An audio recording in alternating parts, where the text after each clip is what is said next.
shoes. What if you found out your wife was not only cheating on you with a criminal, but might have killed your father? My name is Mark Warren, and this isn't a thriller. This is the story of how my perfect life turned into hell in 24 hours, and how I became the detective in my own father's murder case. And this is all that's left of my family. The spacious hall was filled with people standing with sad faces, dressed in dark suits, each waiting their turn to approach and say goodbye to our mutual friend and my father, Tom Warren, who for many years had worked as the sheriff in our town, maintaining order. His death was unexpected, a sudden heart attack, though he was advanced in years. Still, I felt he had left us too soon. But that's life. From time to time, we lose those dear to us, for one reason or another. After the main ceremony, one of the detectives, a good friend of my father's, approached me. He said he found the sudden death strange, as not long ago, my father had been in excellent health. Although the autopsy hadn't shown anything suspicious, Derek still had his doubts. I miss him too, terribly. Why do you think something's wrong? I asked. Well, think about it. Just yesterday, he was chasing down criminals like a young man.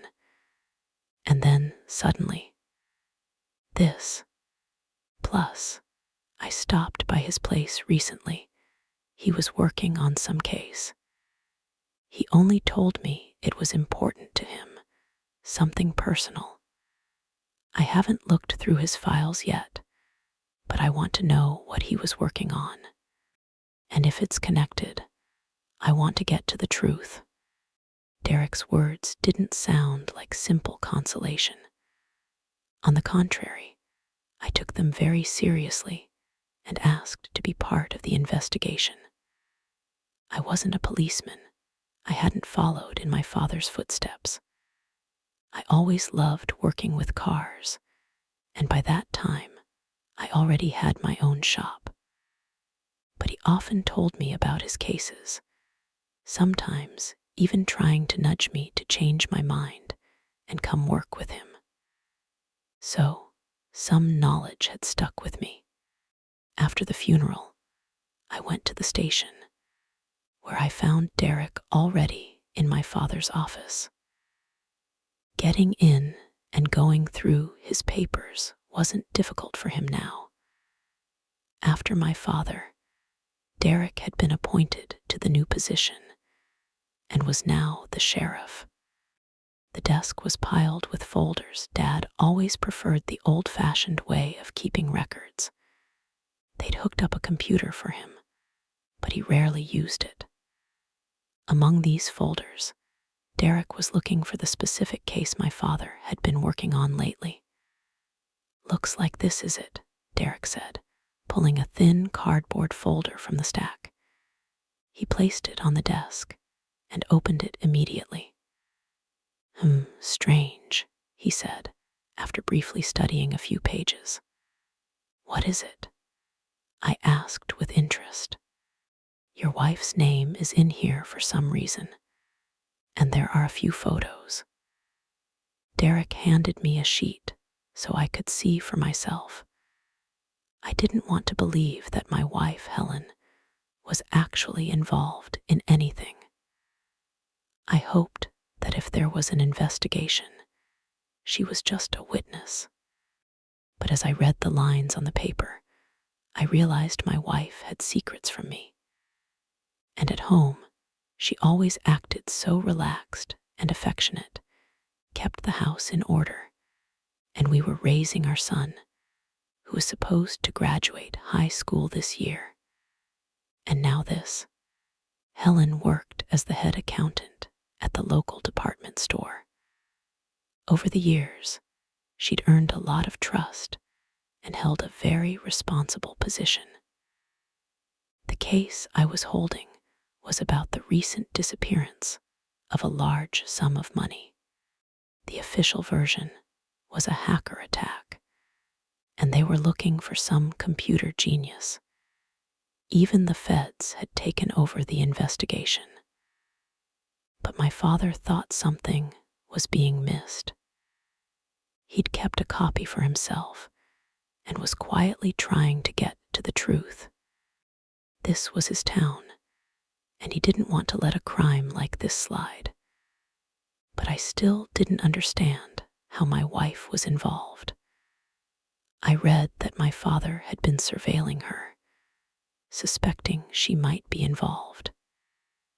He had managed to catch some guy named Duke, one of the suspects, and it turned out he had some connection to my wife. My father didn't bring him to the station, but interrogated him right at his house, and Duke eventually confessed that he helped Helen set up a small diversion to distract attention. And then a large sum of money disappeared, both from the accounts and as cash from the main vault. It all seemed very tangled, but my father was a good detective. He just never got to finish the job, and now Derek was going to take it up. Meanwhile, I was lost in my feelings. My father hadn't said a word to me about Helen possibly being connected to this. Maybe he hoped it would all resolve itself and didn't want to plant doubts in me prematurely. But now, I was definitely doubting, and my emotions swung between distrust of my wife and fear that our son might end up losing his mother. I felt that distrust when I picked up photos of Helen with some guy, meeting in several places. They seemed to be just talking, but the man was touching my wife very tenderly, and their glances spoke volumes. "Who is this?" I asked Derek, turning the photo toward him. "Well, according to the notes, it's someone named Damon Knight. And it seems Tom was right when he said this was a personal matter. Here it says Helen has been meeting this guy for a while, and these meetings aren't just business." Derek handed me another sheet. From these records, I understood my wife was seeing another man, and this information hurt me even more than her possible involvement in the robbery. As I said, nothing had suggested Helen was leading a double life. The atmosphere at home was the same, though sometimes I noticed my wife seemed deep in thought. But Helen would tell me she was just tired sometimes, that she wasn't getting any younger, though for her age, she still looked very attractive and fresh. Derek promised he would look deeper into it himself and handle the investigation. I needed time to process the information, sort out my feelings, and figure out what to do next. It all came crashing down on me so suddenly, and I was simultaneously consumed by anger, disappointment, sadness, and resentment. Derek saw it all on my face and expressed his regret. "What would you know about it?" I snapped in anger, but immediately checked myself. "Sorry, Derek. It's just all too much." "I understand," he replied politely. "I'll work on the case for now. You go home. Maybe you should talk to your wife yourself. What if it's not what it seems at first glance?" But I didn't want to go home, much less talk to my wife. I was sure that if she had started hiding things from me, she was unlikely to confess honestly to all her dealings. And knowing she had cheated on me, I felt sick even looking at her. I went to my father's house, which now belonged to me. Dad had lived alone for several years. My mom had died in an accident years ago. And now the house felt completely empty. But for me, it was a good chance to be alone with my thoughts and sort out my feelings. Grabbing a bottle of good whiskey, I drove there and spent a few hours in the semi-dark room, the thick curtains drawn. The thoughts in my head were varied and dark. On one hand, I wanted to just file for divorce, making a huge scene for Helen. On the other, I wanted to forget it all like a bad dream and hope there was a reasonable explanation, as it would all affect our son. But I was also driven to punish this unfaithful woman for her deception, her secret affair, and her betrayal. And I started devising a plan for revenge against my wife, and also to find that Damon and, at the very least, kick his ass. Towards evening, I turned my phone back on. I turned it off so no one would bother me while I was thinking, and saw a few missed calls from my mechanic and one from Helen. I called the mechanic back right away. He had work questions, but had sorted them out himself. I didn't call Helen back. I just headed home, first calling my older brother, who lived in Boston. When I got home, I went straight to my son's room and told him to pack his things because he was going to his uncle's. He would finish school there and prepare for college. The news didn't make him happy.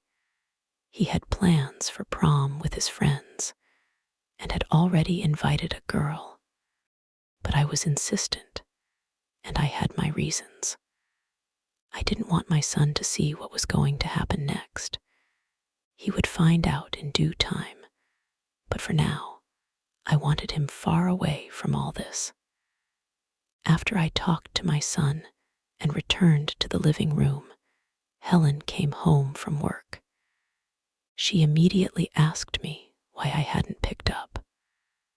I just rudely told her it was none of her business. I didn't want to make a scene in front of our son, but the anger and hurt were pushing me to let my emotions out. Did you have a rough day? I know your father died, but that's no reason to treat me like this, Helen said reproachfully. What? How have you been acting? Did you think I wouldn't find out? Yeah, I found out about your... How could you do this to me and our son? Was it so bad for you here? I couldn't hold back. Listening to me, Helen froze, her mouth slightly open. Her eyes widened noticeably and darted around. In that moment, she couldn't find the right words to justify herself, but she didn't even try to deny anything. I started trembling all over with anger and the desire to slap her hard across the face. In the end, Helen quickly left the room, but I didn't follow her to continue the conversation. I went outside and called Derek, asking if there was any new information. At that moment, I wasn't sure if I needed to know something or if I just wanted a distraction. Derek suggested we meet at a pub, and soon I was sitting with him at the bar. Derek had also found my father's notebook, where he took notes, and discovered that my father was planning to meet with Helen. It was his last note. Derek, who doubted everything, took this as a kind of lead. He told me about it, and then started asking what the relationship between Helen and my father was like. I don't get it. What are you implying? I asked. Nothing yet, but it looks like your wife was the last person to see Tom alive. They were supposed to meet that evening, and the next day he didn't show up for work. They found him then. Something in his words felt convincing, and I came to a terrible conclusion. If he was right, Helen was in much deeper than it had seemed. And now I was going to deal with this without any prelude. But first, I needed to get my son out of the house. I spent that night at my father's house. In the morning, after putting my son on the bus, I returned home. Helen had the day off and was doing some housework, but she had to stop everything as soon as she saw my angry face. "Mark, listen, about yesterday. I don't know who told you what, but it's complete nonsense. There's no one else," she started immediately. "Tell me, Helen, did you meet with my father before he died? What did you talk about?" I moved straight to the topic that was bothering me more at that moment. What? What are you talking about?" "So you did meet," I concluded. "Tell me what happened that night. I'll find out anyway." I approached her and grabbed her arm so hard she immediately cried out in pain and tried to pull away. But my grip was strong, and I kept holding her. Helen kept making excuses, saying she was innocent and knew nothing. But I could see in her eyes that she was lying. After so many years together, I knew exactly when she was telling the truth and when she wasn't. I pushed her onto the sofa, threatening her not to move, and meanwhile called Derek. I briefly told him I also suspected my wife, and that it would be good to detain her at the station. But he said that unless she confessed or they found evidence, he couldn't do it. Helen decided to use the moment while I was talking to Derek to slip out of the house. But I noticed in time that she was making a break for the exit. As she ran past me, I simply stuck out my arm. Helen instantly landed on her back on the floor with a thud, groaning in pain.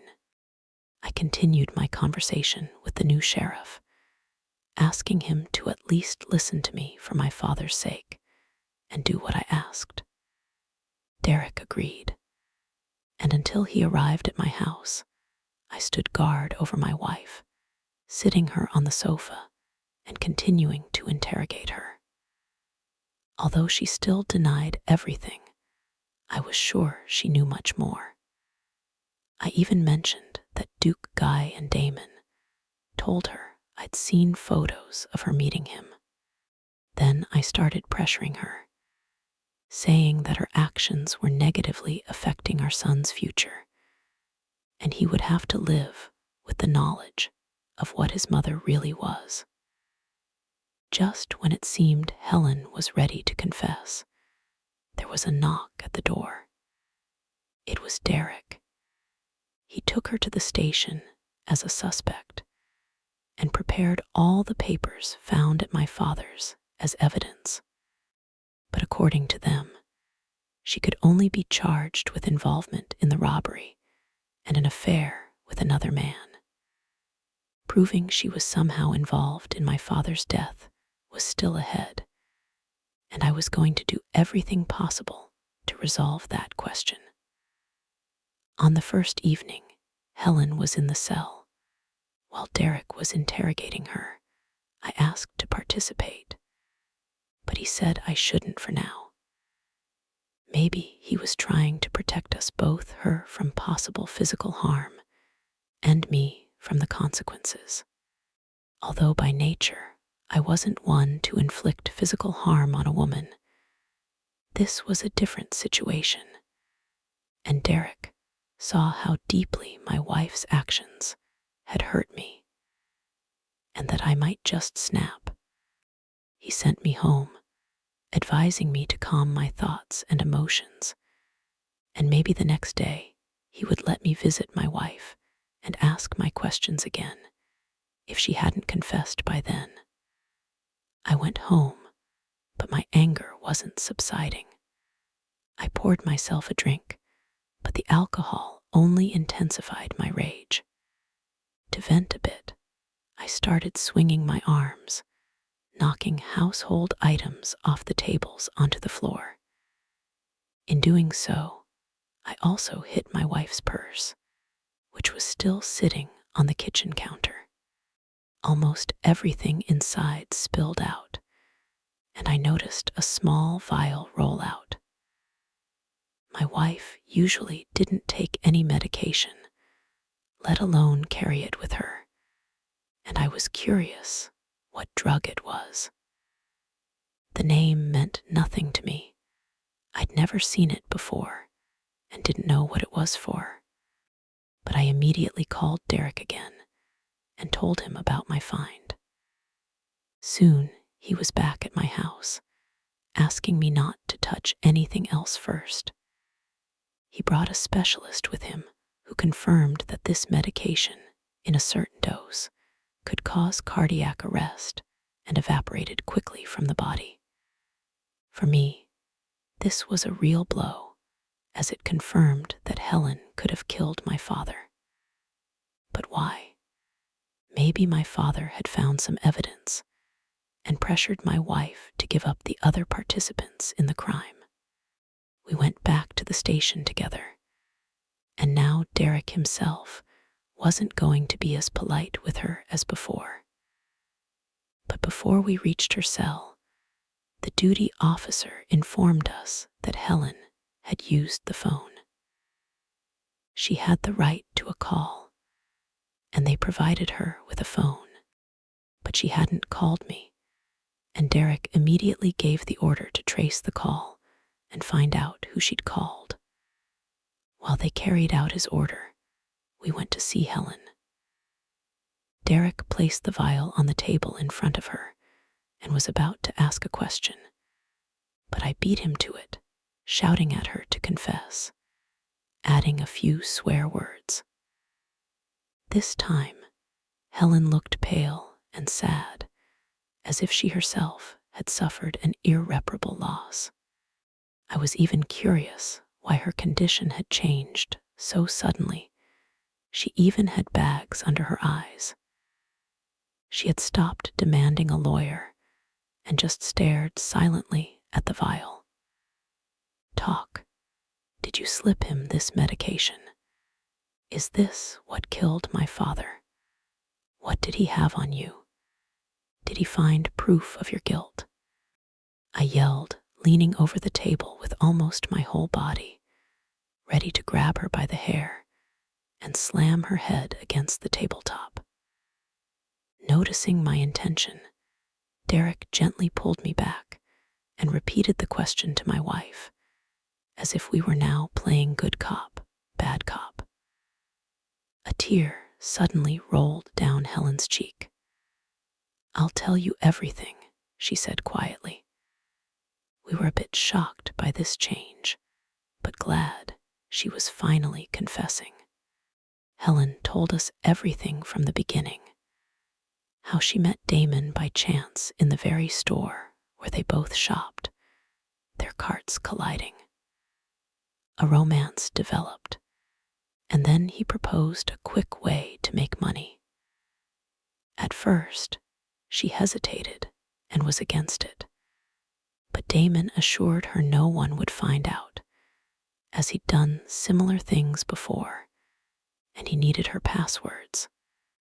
Then they met with Duke, who was tasked with causing a small commotion at the other end of the department store. During that time, Damon transferred the money, and his accomplices broke into the vault and took the cash. According to the plan, Helen ran to see what the commotion was about, intentionally leaving the door unlocked, giving the intruders free access. When she got to the part about how she continued to meet with Damon afterward, asking when she would get her cut, and he would take her on the promised vacation to some paradise, there was a knock on the door. Another officer came in and handed Derek a note. It said the call was to Damon himself. We immediately asked her about it, and Helen replied that she had asked him for help to get her out of there, but he simply refused, sending her away in the rudest way and demanding she never call him again. That's why she changed her mind and was ready to confess, giving up all the accomplices. But one unresolved question remained, and about that, Helen still didn't want to admit her guilt. Derek and I could only guess that my father was very close to the truth and wanted to talk to Helen to get her to turn everyone in. Maybe he wasn't planning to charge her, knowing how much I loved her back then, and was using his own methods to close the case. But it seemed that didn't sit well with Helen. Perhaps she felt threatened and didn't trust that she'd be safe. So she decided to play it safe by adding the powerful drug to his drink. Understanding that Helen wouldn't say anything more that evening, we left her. But it was enough to convict her. And Derek was sure we'd soon get the rest of the confession from her. I now completely hated this woman and wished her the maximum punishment, no longer hoping she might be innocent in my father's death. After leaving the station, I went to my father's grave. It was already dark, but that wasn't a problem for me. I wanted to grieve a little by his headstone, as if hoping it would give me some clue. But nothing like that happened. I just stared at the stone, mentally asking my father what had happened to him. After a while, I heard a crunch not far away. Turning, I saw no one, as if someone was hiding and watching me. I kept looking around when I suddenly felt a presence behind me.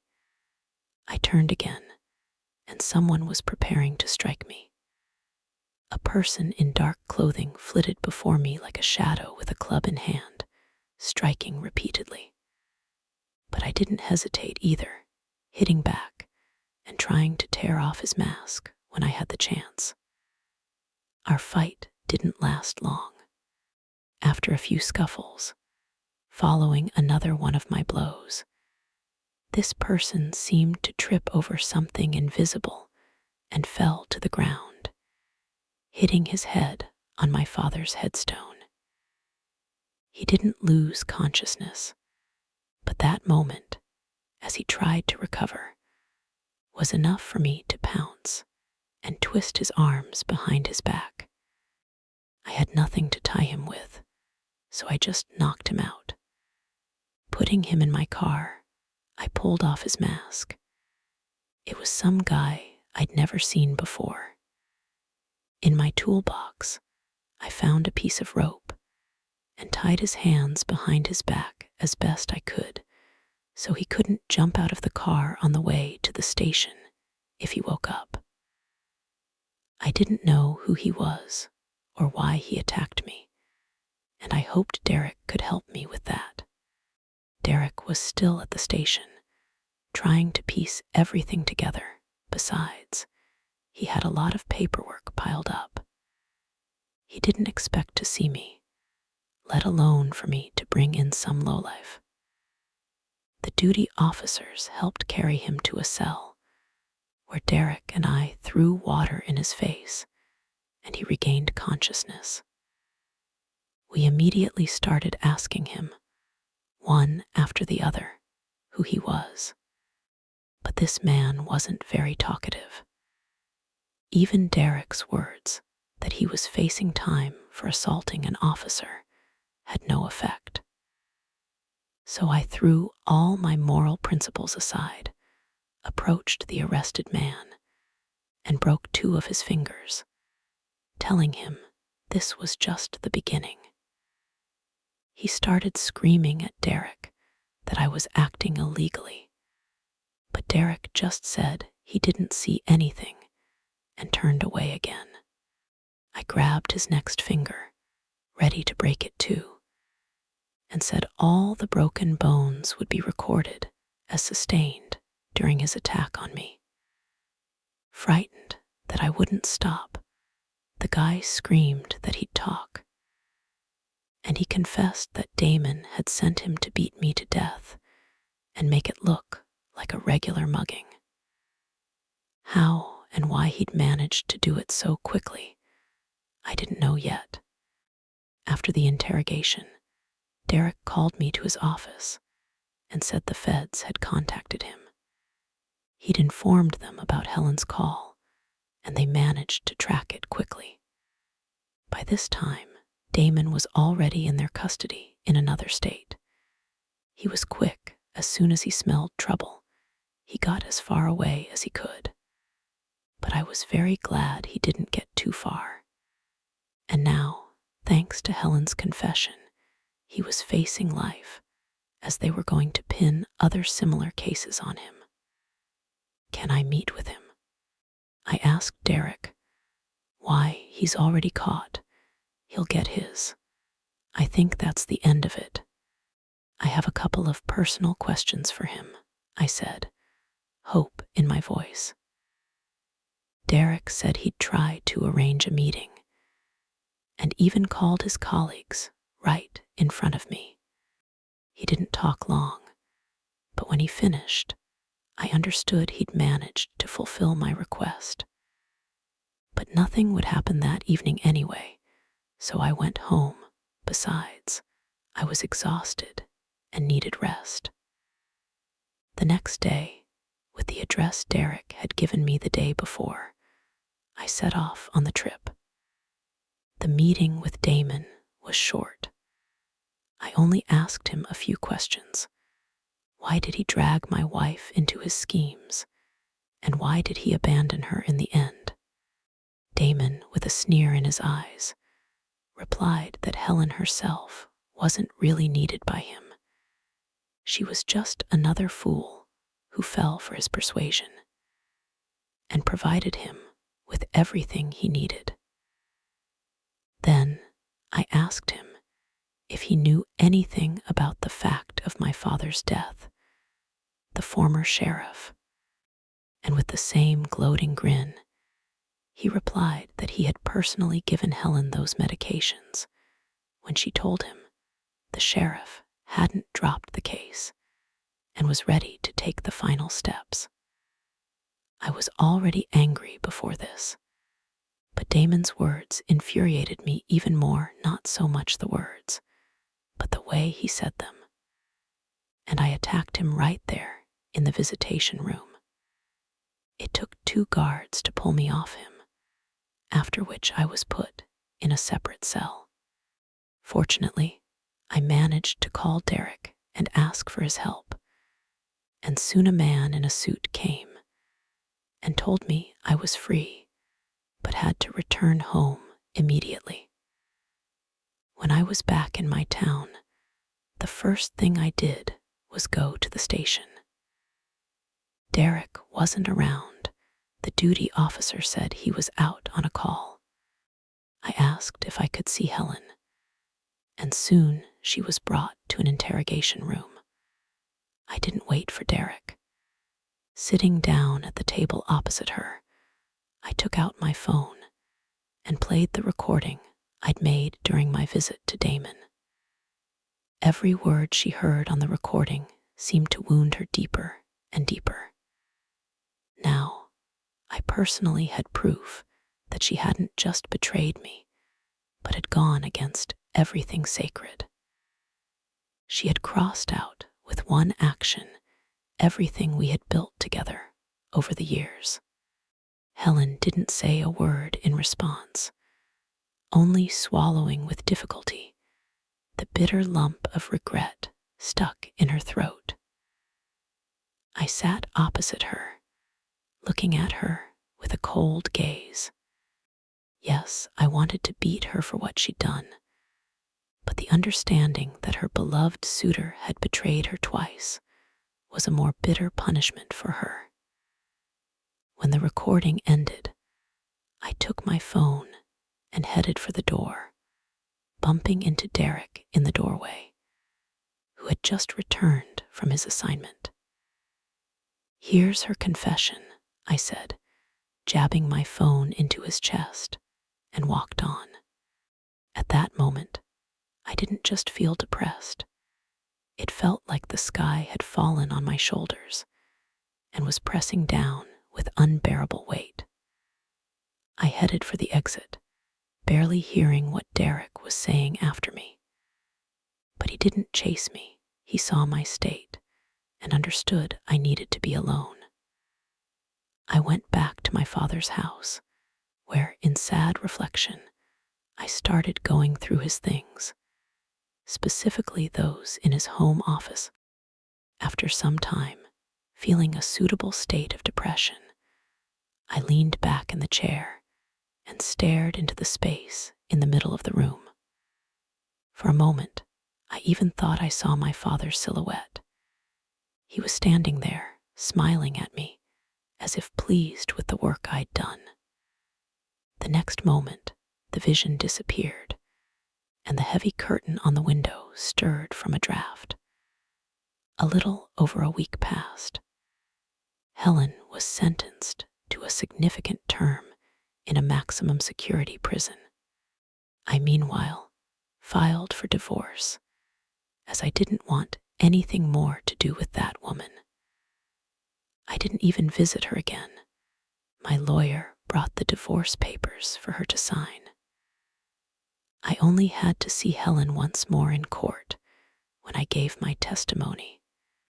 Other than that, I met with Derek several more times, but more out of old friendship than any business. "So, will you finally come work with us? You have a real talent for this. Your father would be proud of you," Derek asked me during one of our meetings, after giving me some time for the pain to subside a little. I looked at my reflection in the mirror opposite the bar and saw my father's face there again. Maybe it was just my imagination because I looked like him. But now I understood it wasn't just the looks. I felt I had to follow in his footsteps, catch and punish scumbags. Derek processed me for the position without any extra requirements and gave me a badge. Now I only had one problem left: how to break the bitter truth about his mother to my son.